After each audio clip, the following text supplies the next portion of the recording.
featured this woman before. In this post and these bullet points, somebody in my network is going to see themselves in a few of these different bullet points. I absolutely know that you are. She says, I'm a psychologist. I've been training high-performing women for 20 years, and I'll tell you in 2 minutes, here are 10 brutal truths about what holds high-performing women back and how it's rooted in trauma and patriarchy. And this subject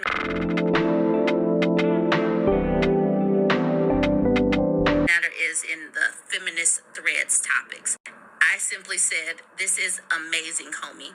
Let's look at her 10 brutal truths for these high-performing women. Number 1 is going to touch a lot of us. I'm including myself in that. Overachievement is often a trauma response. Many women succeed to prove they're worthy because love felt conditional growing up. Also, to prove that we're worthy of getting good things, especially growing up. If you were Black, you knew you had to do things 2 to 3 times better than the most mediocre white person. You knew this, and it's rooted in sexism and racism. I know that this one touches a lot of y'all. I know that you got that extra degree for a reason. I know that you went out and started a business because of a trauma response. Overachievement is often a trauma response. How many see yourself in number 1? Off the bat, she's coming out swinging. I know a lot of people are going to see themselves in number 2. People-pleasing mass fear of abandonment. Girls are taught to be nice, not honest. This is the reason why women act the way we do, the reason why we don't have boundaries, the reason why we keep on doing and doing and doing for others. And this is the reason why I keep talking about having to detach the parasites, because so many of us are willing to do and do and do for other people without having boundaries because of these people-pleasing tendencies. All right, number 3. Perfectionism is internalized patriarchy. You were conditioned to believe you must be flawless to be worthy of power. This is the reason why respectability politics is a thing. This is the reason why you have to be a perfect victim in order to get justice. This is the reason why people go above and beyond, because we were conditioned to believe that. And if we don't get it right, this is the reason why a lot of us beat up on ourselves. This woman is truly, like I said, she's hitting on a lot of the topics. Self-silencing is learned early. Girls get praised for being quiet and agreeable. The whole seen, not heard thing that gets put on children, it gets put on women as well. This is the reason why men talk about the peace and quiet that they want, and women internalize it. This is the reason why some women have bad posture and slump their shoulders and try to get small, because they don't want to be seen, because sometimes we're seen as too loud, or just our existence is too much. Number 5, imposter syndrome is gaslighting in disguise. It's not personal. It's how women respond to being underestimated. We are not supposed to succeed. This is the reason why there is such a pushback on DEI, because men are the ones that are supposed to be successful. Women are supposed to be in the background and be quiet and, just support a man. We're not supposed to be up front. And so when we are succeeding, because we are creative, we are smart, we're all of these things, we are shocked because the achievement and successes, that's supposedly a masculine trait. Woo, I know number 6 is going to touch somebody.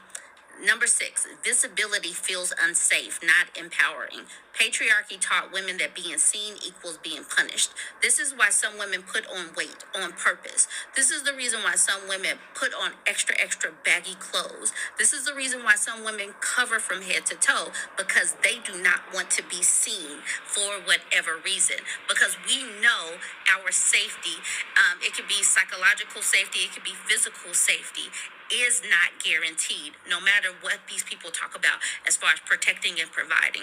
Women's physical and mental safety is not particularly safe. If you are too visible, even in virtual spaces, you're not particularly safe. If you have the nerve to be out there, be boisterous, speak your truth, people will try to chop you down on purpose. Visibility is not always safe.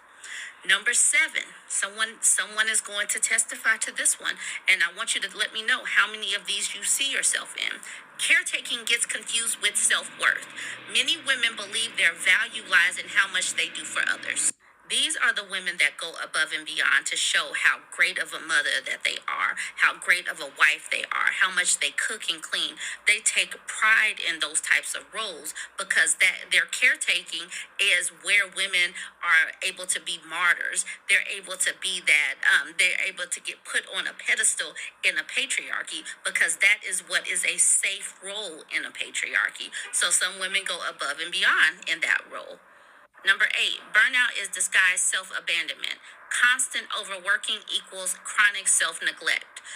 This is where women just don't want to sit down. I'm guilty of that. I know that I'm guilty of that. I haven't quite burnt out, but you know how you push and push and push until your body sits you down. That's what this is. And sometimes we are pushing ourselves and we don't learn to rest. We don't, because we see sitting down. Some people have criticized women for sitting down, for resting, for having the nerve to be human. You don't get to do that as a woman sometimes. Number 9, ooh. Boundaries feel dangerous, not empowering. Saying no as a child equals emotional risk because they are telling you, you have no privacy, you have no boundaries, you're an extension of me and you will do what I say.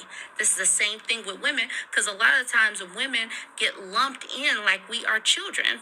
And that says that pattern continues into leadership. It continues into the workforce. It continues into many aspects. This is one of the reasons why I continue to talk about boundaries because boundaries are not taught. They are pushed out of us. We get negative reinforcement if a woman or a child has boundaries. And then number 10, success can trigger survival guilt, especially for daughters of immigrants or survivors. Success feels like a betrayal. Like you don't want to talk too much about all of the things that you have accomplished for one reason or another, because you didn't go back and bring everybody forward, because you couldn't, because you don't have the bandwidth to do it for everyone. This list, let me know how many. Go back and watch it. Watch it again and write down all of the numbers that resonate with you. Because as I was reading this certainly it touched me. That's the reason why I had to bring it to you. So let me know which ones you can see yourself in and why. Aunt Jamie said, "Oh my God, my PhD was also a trauma response. I never thought about it like that."